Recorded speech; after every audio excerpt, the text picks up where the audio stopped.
Today, we take you to the world's most polluted river. 35 million people rely on the Citarum River on the island of Java, Indonesia, but it's become a toxic river of waste. Shay Rhodes went to the island for this Unreported World Classic in April 2014.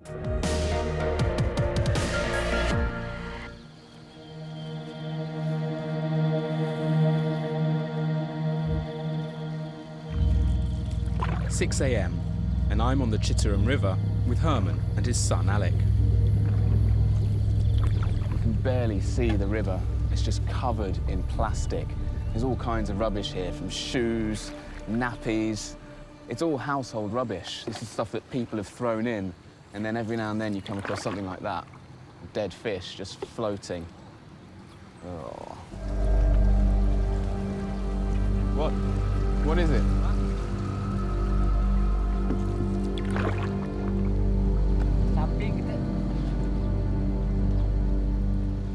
When was the last time you actually caught some decent fish in this river?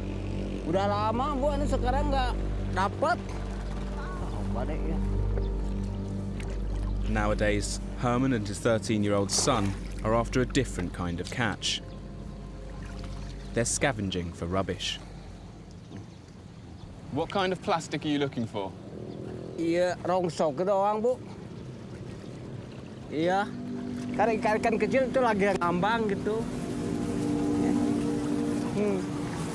This is said to be the world's most polluted river. 40 years ago, when Herman started fishing, it was easy to get a good catch. Since then, 60% of the fish species have been wiped out. Would you rather catch fish or rubbish? Kalau banyak suka ikan itu ada. Kalau banyak ikannya suka tempat ikan itu. Sampah mah kan jarang gitu lah. Do you think the people who throw all this rubbish in here know what's actually going on further downriver? Ya pasti tahu, pasti itu buang sampah ya biasa lah, Bu. Nggak punya itu, mereka buang seenaknya aja gitu. Lempar ke sungai gitu.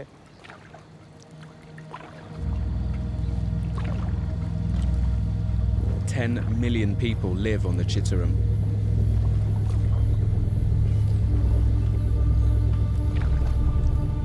A study by the World Bank found almost all of these villages dump their rubbish by the river. Ini masyarakat di sini buangnya ke sini gitu, Om, sampahnya. That huge pile there comes from his village. Most of them are fishermen, and they know what happens when the rubbish hits the river. Much of it is plastic and won't degrade for decades. On stretches of this 200-mile-long river, the rubbish starves the water of oxygen. Good catch? Ya mau di karungan nih ya, jual ke itu ke bandar gitu. Herman can still make £15 in a good week, selling the rubbish for recycling. Cucu, abah kita bilang. Why? While Herman relies on the Citarum River for his living, millions depend on it for washing and drinking. If this water's killing the fish, I want to investigate what effect it's having on the people.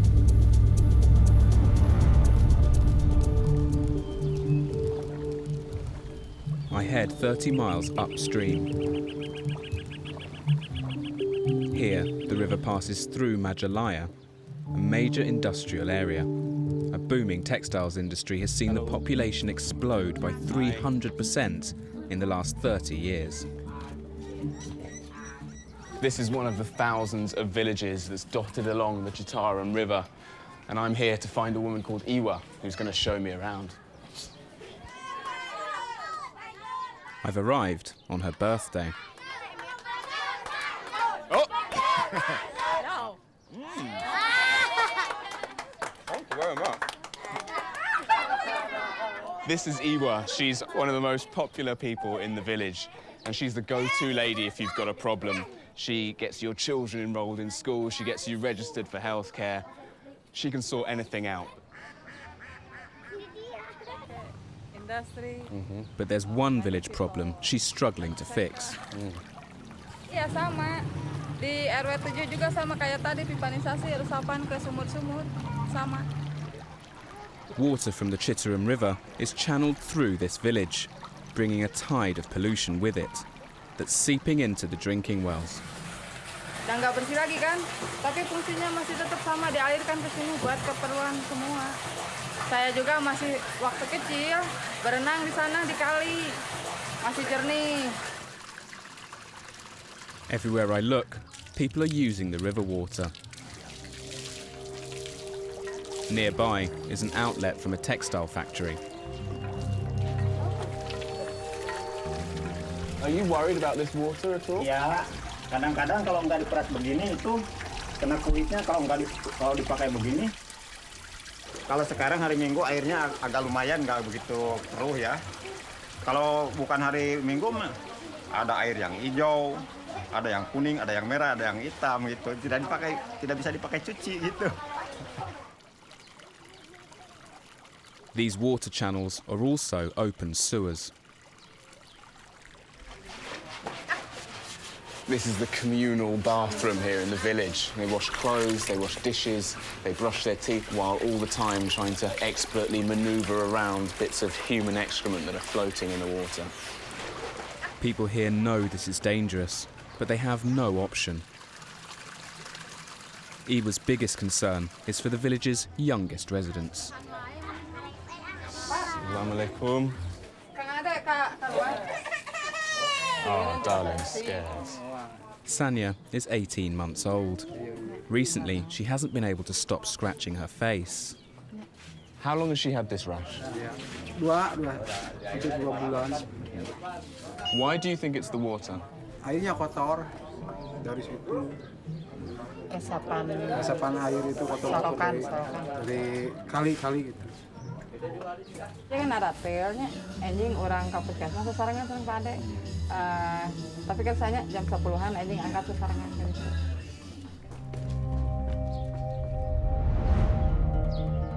While many blame the rashes on the raw sewage, others blame chemicals from the textile factories, which have sprung up along the river. My children. Oh, hello. Dimas. Most of Ewa's family work in the textile factories, including her son, Dimas. Nah, kita tanya ke Dimas. Dia kan pencelupan. And when you're working in the factory, do you wear gloves? Do you have protection? Ya, Ya. soalnya kan banyak beracun sih. Kalau buang limbah, biasanya posisinya itu tengah malam. Sekitar jam 12 malaman lah, tengah malam. Soalnya kan sama kucing-kucingan sama warga lah. So how does that make you feel? You have protection when you're inside the factory, then you put the stuff in the river. Justru jadi ironi, ironinya jadi prihatin. Sementara kan saya juga butuh makan lah dari hasil kerja. Tapi gimana lagi?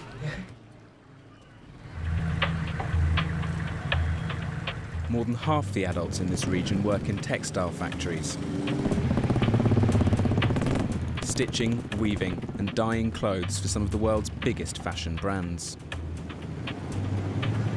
It's a $12 billion industry that helps make Indonesia the largest economy in Southeast Asia.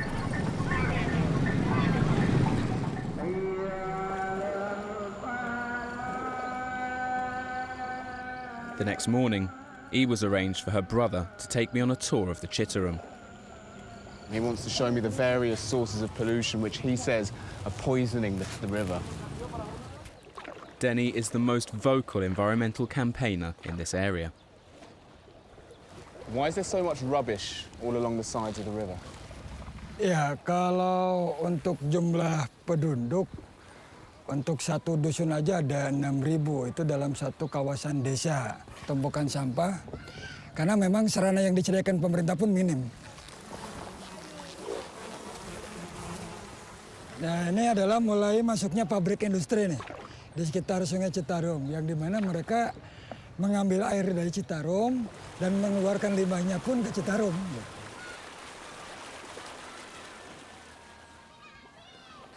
We've just come past what Denny tells me is the outlet from one of the textile factories here. ini limbah yang tadi keluar berwarna biru yang merupakan limbah kimia, merupakan perusahaan masyarakat, perusahaan kecil masyarakat. Is there any regulation? Ya sebenarnya semua dapat peraturan, baik industri besar ataupun kecil, karena di Indonesia itu punya Undang-Undang Nomor 32 Tahun 2009. Cuman sekali lagi pengawasan dan penegakan hukum kita masih lemah. The factories are legally bound to remove dangerous chemicals from the wastewater. Indonesia's Association of Textile Manufacturers says its 200 members on the Citarum treat their wastewater, but accepts that hundreds more textile factories which don't belong to their organisation pour untreated waste into the river. Sampah bertumpukan, tempat buang air limbah. Kalau dulu natural. Just come past another factory outlet, and this stuff is dark blue. It smells really strong and there's steam coming off it. Denny tells me that's because it hasn't been processed, hasn't been treated at all, just been pumped straight into the river.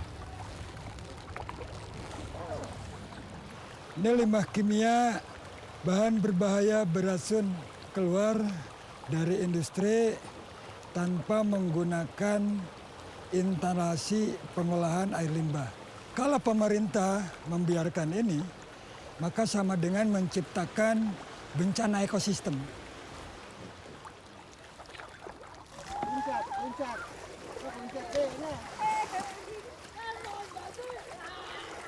I feel like I should be really pleased for these boys to have somewhere to swim, but everything that I've seen down the river, the domestic waste, the chemical runoff, the sewage, I'm really quite disturbed to see them jumping in like that.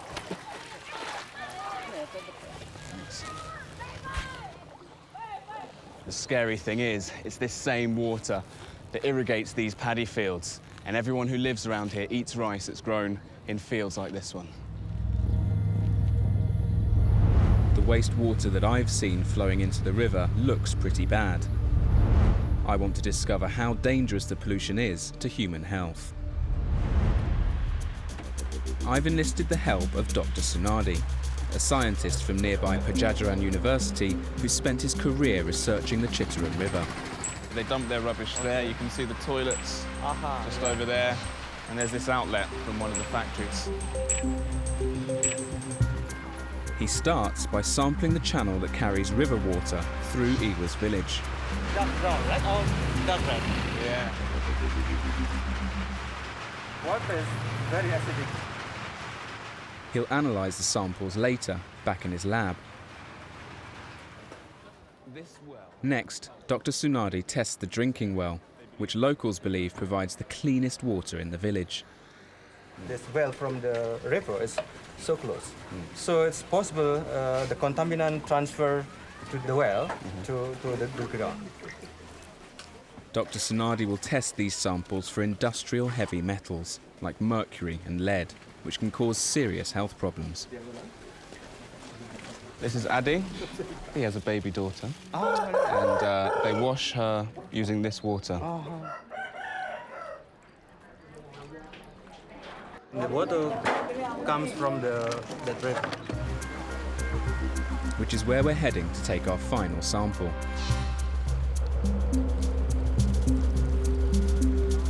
It's going to take Dr. Sunardi and his team a few days to get the results of their tests. But in the meantime, there are quite a few people in this community who think that urgent action needs to be taken to stop the pollution going into the Citarum River. Over the last 10 years, Iwa and Denny have tried to stop factories polluting the river by staging peaceful protests. Hello. With little success, they're changing tactics. Iwa, I know you. So what's happening? Untuk penutupan pipa pembuangan limbah kimia. Coba cari nu aman lah. Cari nu aman, lokasi nagus anu jauh ke penduduk, anu hesa ditinjau ke penduduk kata lo. Ini relatif tertangani karena volume pembuangannya sedikit. Nah yang parah adalah kali Cikacembang. When the activists have carried out protests in the past, they claim they've been threatened. apalagi di awal-awal. Nah, seperti yang tadi saya sampaikan, intimidasi itu tidak hanya sekedar SMS ataupun telepon. Mengalihkan persoalan agar timbul konflik dengan kita, memancing emosi kita. Kegiatan ini berjalan aja lah, soalnya masyarakat yang mendukung perusahaan itu jauh lebih sedikit jumlahnya daripada masyarakat yang peduli pada lingkungan. Denny and the group have decided to block up one of the wastewater outlet pipes, which is a very brave decision. The textile industry is king in this area, and they've all got families, so there's a lot to lose.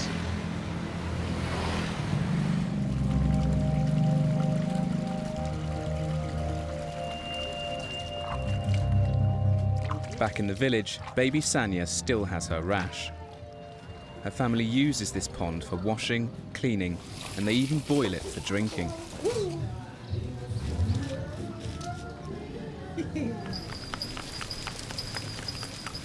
This morning, E was taking Sanya and her dad to the doctors.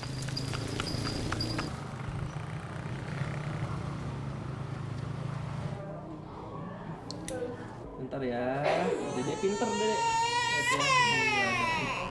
Cuma Dede itu aja ya. Ya. Jadi ini penyakitnya gatal di bagian hidungnya, namanya impetigoprostosa. Dari air, dari dunia luar ya ke sini. Masyarakat semuanya di situ. Ini jangan seadanya, harus dijaga kebersihannya, higienitasnya harus dijaga ya. Jangan mandi di air kali seperti itu ya, air kotor. Do you think this is caused by chemical pollution or human pollution? Ini biasanya penularannya akibat dari dari binatang bisa, dari manusia juga bisa. Destruction the skin, yang chemical itu ya. So how many of these cases do you see every day? Kira-kira sekitar 3 orang ada. Banyaknya hampir sekitar 60% anak-anak itu menderita penyakit seperti ini. While antibiotics should do the trick for now, the doctor warns Sanya's rash will come back unless they start using clean water. In his lab, Dr. Sunadi has finished analysing the samples from Iwa's village. Hello. Hello. So you've got results? Yes. Ternyata menunjukkan bahwa semua sumber air itu tercemar oleh logam-logam berat. Sangat menyedihkan. Most alarming are the results from the village well. It has mercury at nearly 4 times the recommended safe level for drinking water. Logam berat itu tidak bisa diuraikan dan dia tidak bisa diuraikan dengan perebusan. And so why is mercury dangerous? Masyarakat yang meminum air yang terkontaminasi itu sangat mungkin, sangat berisiko terkena kanker, kemudian kemunduran mental, pertumbuhan yang sangat lambat, itu sangat mungkin terjadi untuk anak kecil seperti Sania. Sehingga dia harus segera diselamatkan dari konsumsi air yang tercemar oleh logam berat seperti merkuri dan kadmium. If you found this level of toxins in treated water, say in the tap water in Jakarta, what would the government do? Ya, saya pikir pemerintah harus segera menutup perusahaan air minum tersebut. Sebab konsekuensinya tadi, pemerintah harus menutup perusahaan tadi.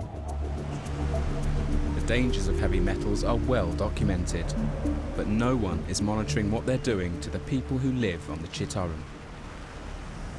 There are various contaminants that go into making the Citarum River one of the most polluted in the world, but regardless of where the pollution comes from, ultimate responsibility lies here with Indonesia's Ministry of Environment. Parif, hi, good to meet you. Shay Rhodes, Unreported World. Arief Uomo is the Deputy Minister for the Environment. I show him the results from Dr. Sunadi's tests. What is your department doing to try and keep these heavy metals out of the river? Itu semua kita dalami dengan kegiatan-kegiatan yang ada.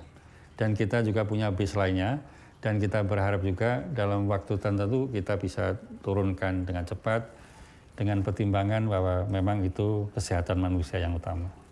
Yang merupakan pendekatan dari Undang-Undang 32 2009 tentang pelindungan dan pengelolaan lingkungan hidup. Menemukan perusahaan yang ternyata itu melanggar hukum, maka kita beri warna hitam. It's not difficult to find these results. Look at this photo. Every day we went down to the river, every single day for 1 week. And every day the river was this colour. Why is it taking your government so long? Why do you find it so hard to do something about this? Kita paham bahwa di Citarum ada masalah, termasuk juga pencemaran air. We cannot do it overnight. The Indonesian government claims it has shut down a factory for illegally dumping chemical waste into the Citarum, but it wouldn't disclose any details of the incident or name the company.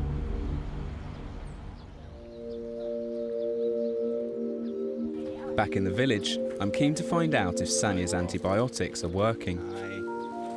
Oh, Sanya. Wow.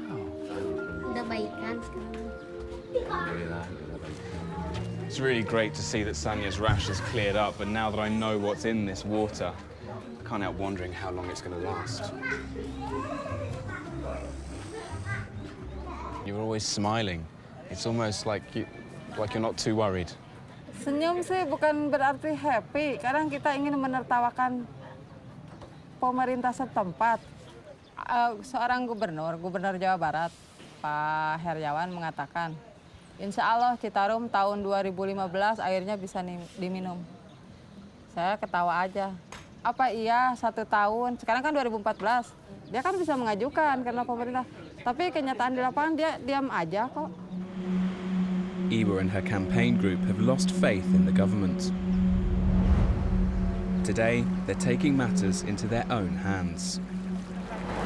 Wah, tepuk aja. Ini airnya nih. Keluarnya ini. The group have finally managed to identify the outlet pipe that they're going to block up.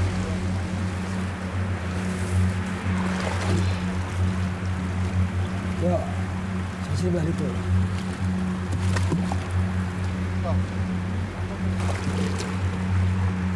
Ke media air. Kita tambah lagi. Ayo. Dampaknya tetap air akan balik ke tempat pembuangan. Akan balik lagi ke tempat pembuangan. By blocking this pipe, they hope to flood the factory, causing as much disruption as they can. Kainnya lebih gede.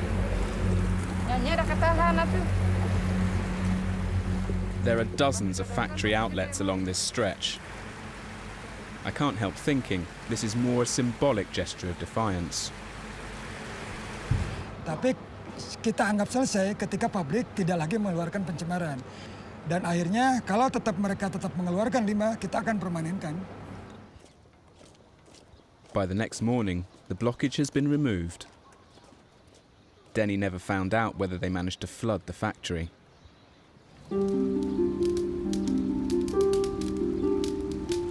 What's happening to the Citarum River is a danger to the people who live on it. But there are similar stories in many countries as governments, struggling to cope with massive population growth and the need to provide jobs, turn a blind eye to unfolding environmental disasters.